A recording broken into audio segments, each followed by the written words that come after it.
GUI by now. So now we're going to switch gears and start debugging. So here's where we'll be going through the these on the wiki. We'll do the additional examples debugging. So these are similar to 3 problems in 3D Hex 8, but I've changed the mesh a little bit to make it to. There were some specific issues that I wanted to come up that wouldn't come up in 3D Hex 8. So step 01 is simple shear with a Dirichlet boundary condition, and it's a static simulation. All 3 of these are static simulations. Step 2, we're going to do a prescribed fault slip with Dirichlet boundary conditions. The fault will be embedded in the domain. So we'll show some issues related to things you might forget if you have a fault embedded in the domain. Step 3 is going to be a friction problem. After the break, right before lunch, we'll talk about friction in more detail. Static friction 0.6, slip driven by simple shear. I didn't provide you the correct files. After this session, I'll recreate the tarball, and there'll be a directory that says correct. And so those will be sort of the target. They're not necessarily the only way to make the simulations work, but they're the way that I made them work. Some of the errors you pretty much have to use, make the changes that I made. So now I'm going to switch gears, and we'll go over to the debugging directory. First, I'll show you what the mesh looks like. So we'll fire up Qubit.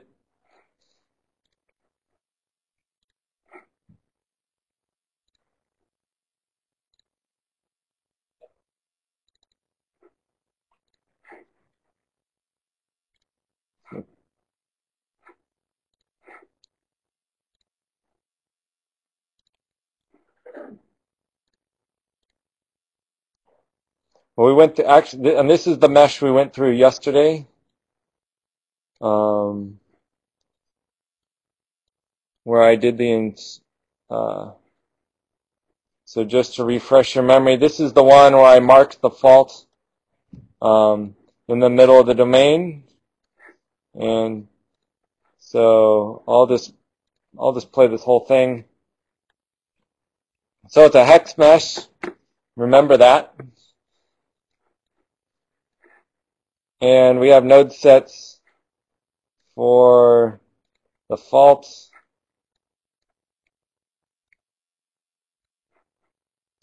the fault edge, the whole, a through-going fault, the x positive, x negative, y positive, y negative, z positive, z negative, and the bottom without the through-going fault. Any questions on our mesh? Excuse me? They're the files that they are on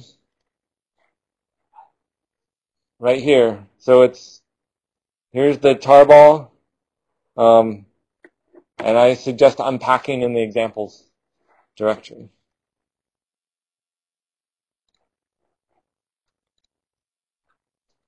So we have a mesh. I'm just going to start running PyLith step 1. And we get an error.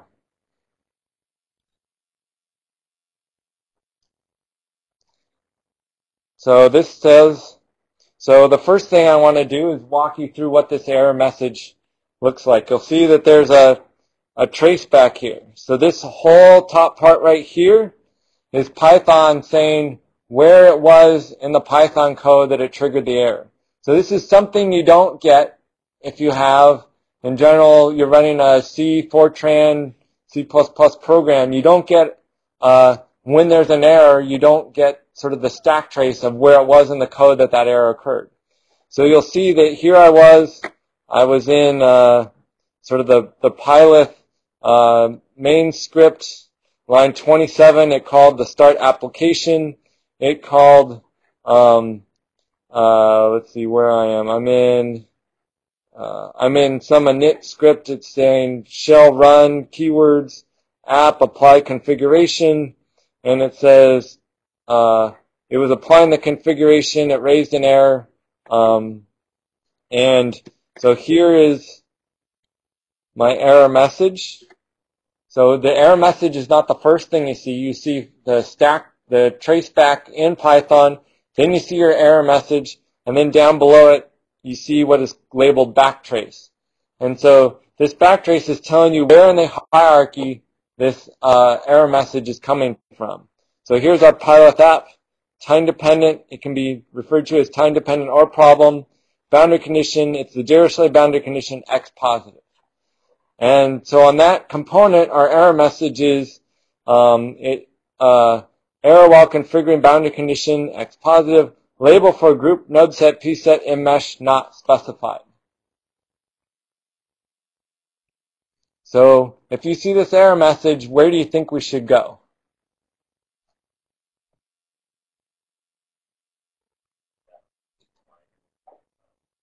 Okay, so let's go to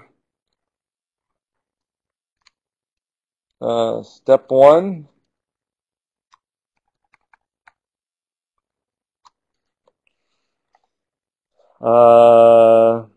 Anybody see?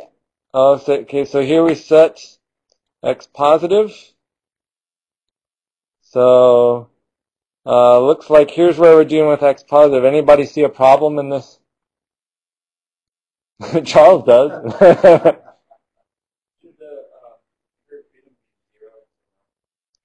Well, I have degree of freedom 0 down here. So Runa says, look, there's a typo. You referred to the name of the, you had a typo there. So we gave X pos X. The validation failed because it was trying to validate what was set up for X positive. So that is correct. So let's start again. What do you know? Another error. Okay, so now this time we've proceeded somewhere else in the code. Now it's telling us at step01.cfg line 99. So this error message is able to pinpoint us directly to a spot in the file. It's saying time dependent implicit output solution, write file name output. So here's what I was setting. Here is what I was saying, and it says unknown component, time dependent implicit output solution write. So it doesn't recognize write. So I've set some component that have the name wrong. So anyone have any ideas on how we would find the right name for that component?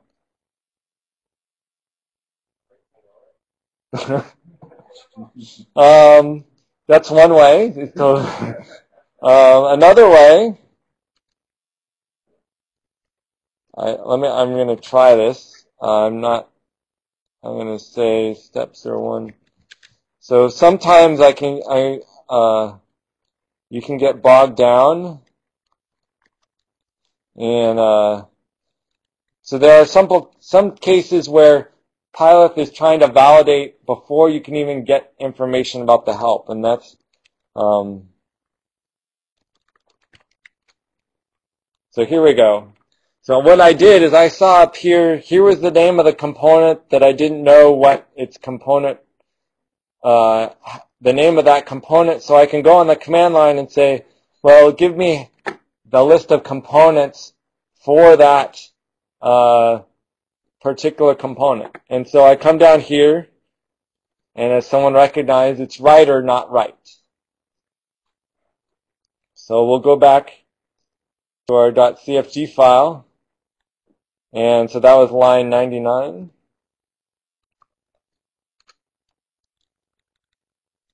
And so we'll change right to writer. And let me just in the slides. So here was the slides. So I tried to document in the slides. Here was the command I ran, step01.cfg. I've labeled what the stack trace is, what the error message is, what the component was. I said what the resolution, let's look at exam parameters for X positive.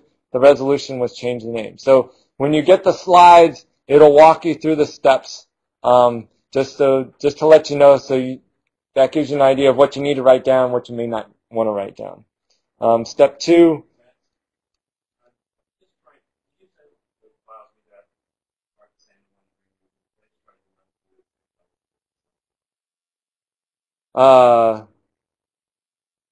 Did you get the very first error?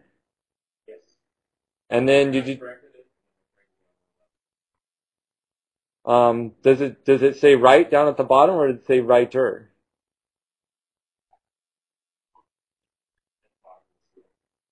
It could be that I accidentally didn't. I was playing around with these files a lot last night, and okay, so I didn't introduce. Okay. Everyone, some say right. Did people's files say writer or right? Okay. Mark, I don't know what you evidently you're fixing things before we even get there. So this was error number 2.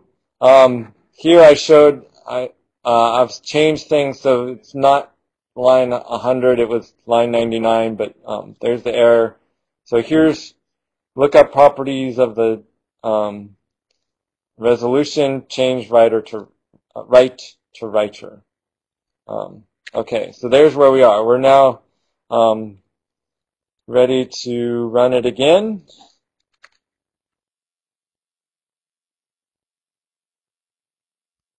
Okay, so now we get a shorter error message. Error occurred while reading spatial database file mat_elastic.spatialdb. And so let's look at, and it says, the one thing I want to point out is it says error reading the data. So that means it read the header, but I knew it was trying to read the values. So let's load up mat elastic spatial DB.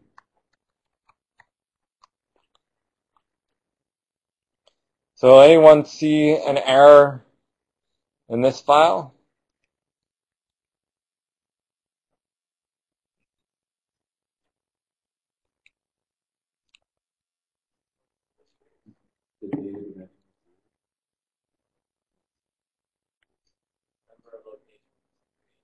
Yes, so I've said number of locations is 3, but I only gave it one line of values. So it was trying to read past the end of the file. So let's change number of locations to 1. And let's proceed. Okay.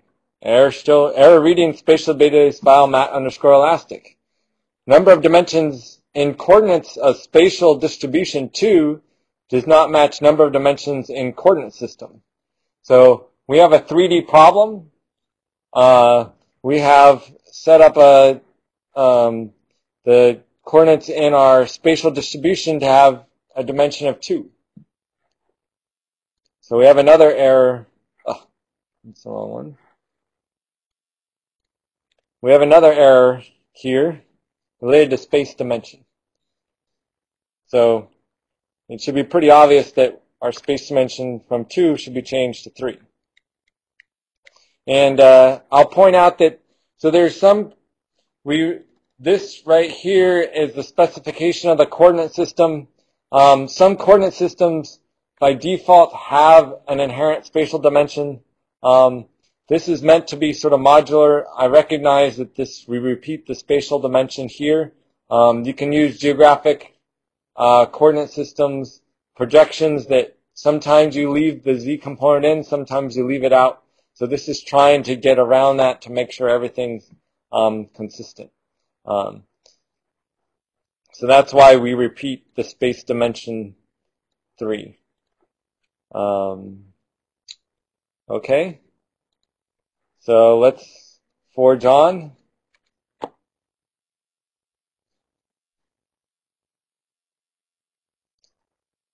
Okay, so now we come back. We have a error message here. Here we're given another Python traceback. So Matt, the question for you is, why does spatial database not give our Python stack trace? That's something we need to deal with. I don't know why. But within Pylith, we do get the stack trace. So here it was initializing the problem, initializing the formulation. It was within the elasticity and the implicit.py, implicit time stepper. It was initializing the constraints. It was in a boundary condition, the Dirichlet boundary condition, setting constraints. And so here's our error message. Found overly constrained point while setting up constraints for Dirichlet boundary condition, face Z negative. Number of degrees of freedom at point 503 is 3, and the number of attempted constraints is 4. So anyone want to suggest a way what we should do to figure out how we ended up with 4 constraints on this point?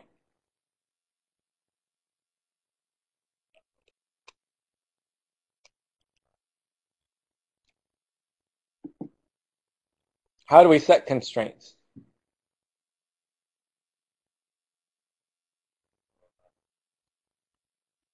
So in our boundary conditions, so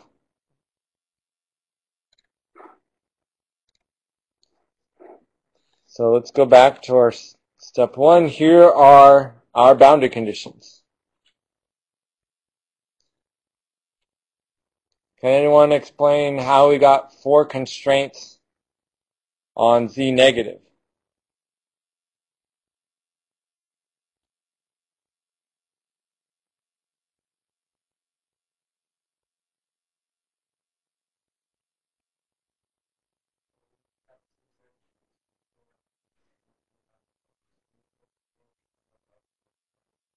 Right, so on the X positive and X negative, we've constrained the Y degree of freedom. On the Y faces, we've constrained the X and Z degrees of freedom. And on the bottom, we've constrained the Z degree of freedom. Where all of these faces intersect, we're constraining degree of freedom 1, degree of freedom 0, degree of freedom 2, and degree of freedom 2. So we've overly constrained degree of freedom 2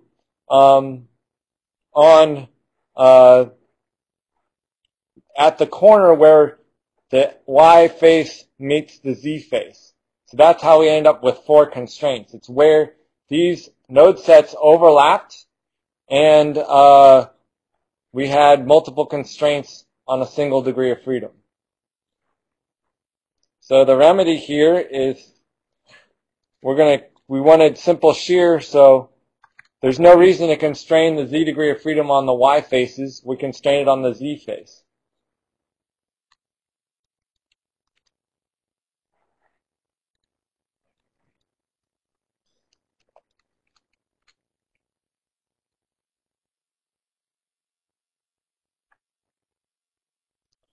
Okay, so it looks like it ran.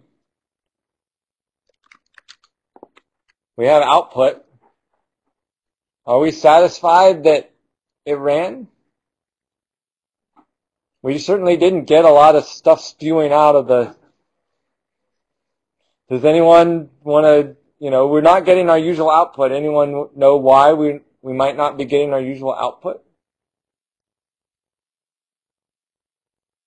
So we didn't see, initializing problem. We didn't see anything about the solver displaying. Does anyone remember?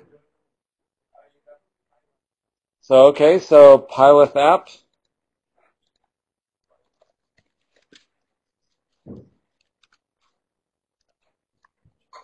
Where in the Pylith apps? Excuse me? Okay, so there's no journal info stuff. So let's come up here.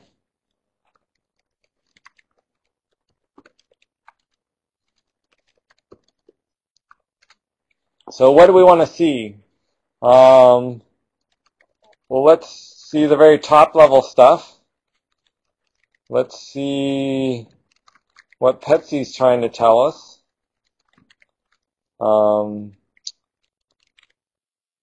Let's see what the mesh importer is trying to tell us.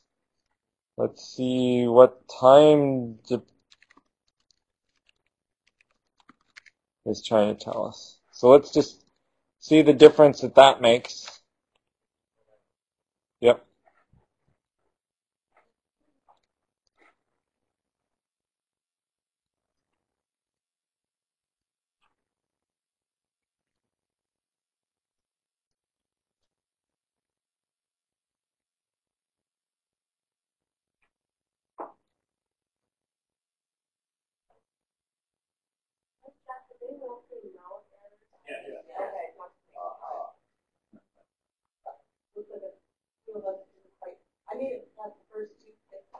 Okay.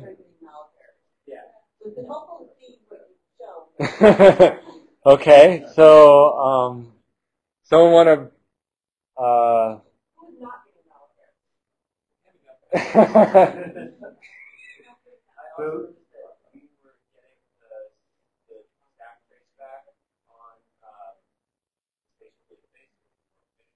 Okay.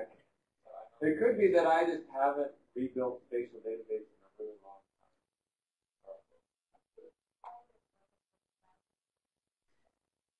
Did you already? I made it past the first two steps, but then when we got to the problem, the only problem was the problem in the material file. I started doing output. Okay, I did too. Have you not updated the newest? Not at 2.0. Can I see what this? It sounds like. Is it really not the inability to do that?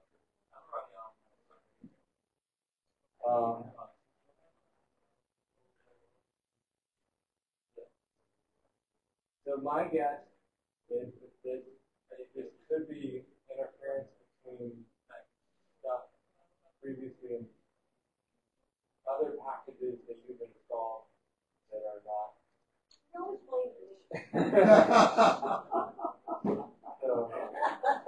so I mean, one way is to like bring out your path, your Python path, and because it could be that you have we provided our own, we provided Python, the compiler,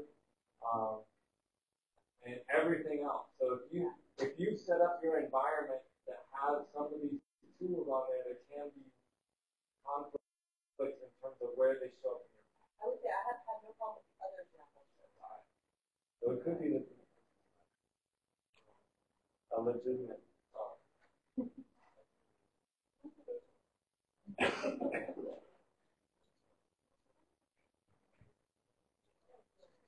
So, well, we'll run through this thing, and then when they resolve it, we'll let that. So let's see. So it ran. So let's look at the output.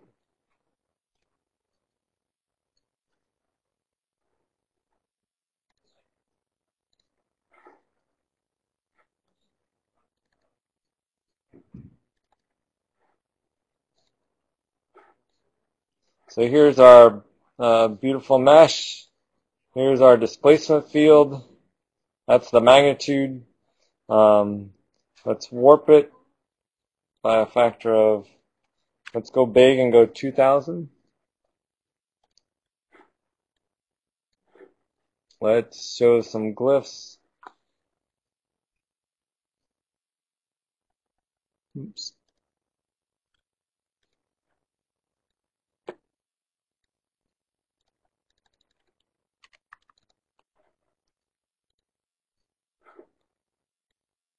That's not very big.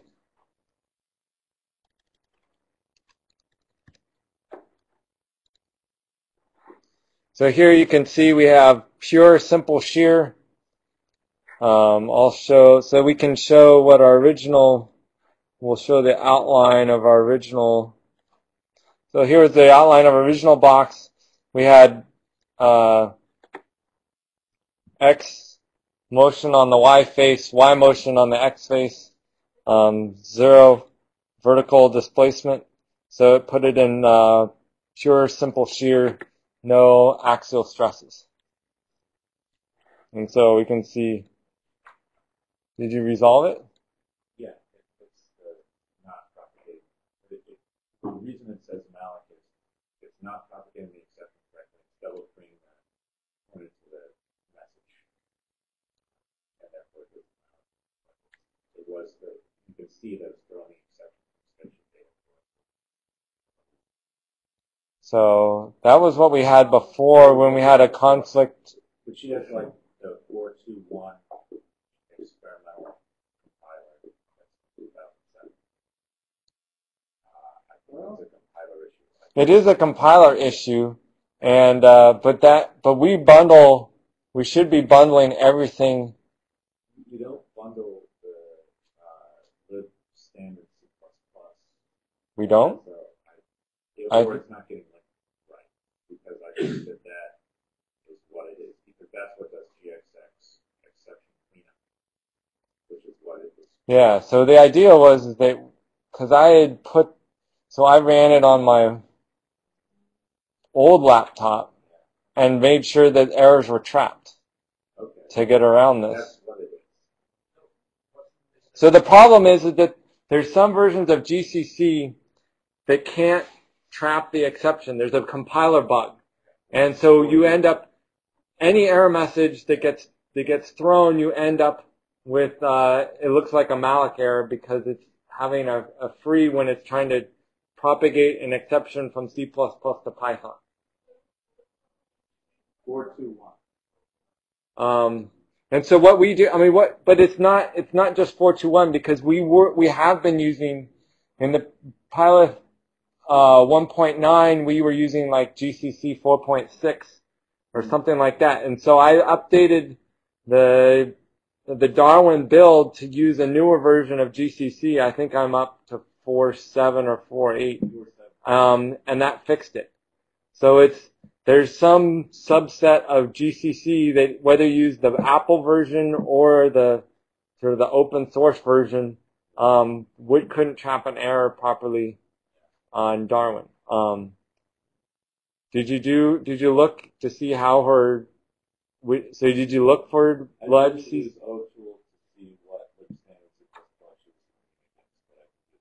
Yeah, that would verify, because it could be that it's finding another version and it's not that we actually provide one. I think we do provide one, so it could be that it's a path issue. Okay, any questions on step 01 besides malloc errors?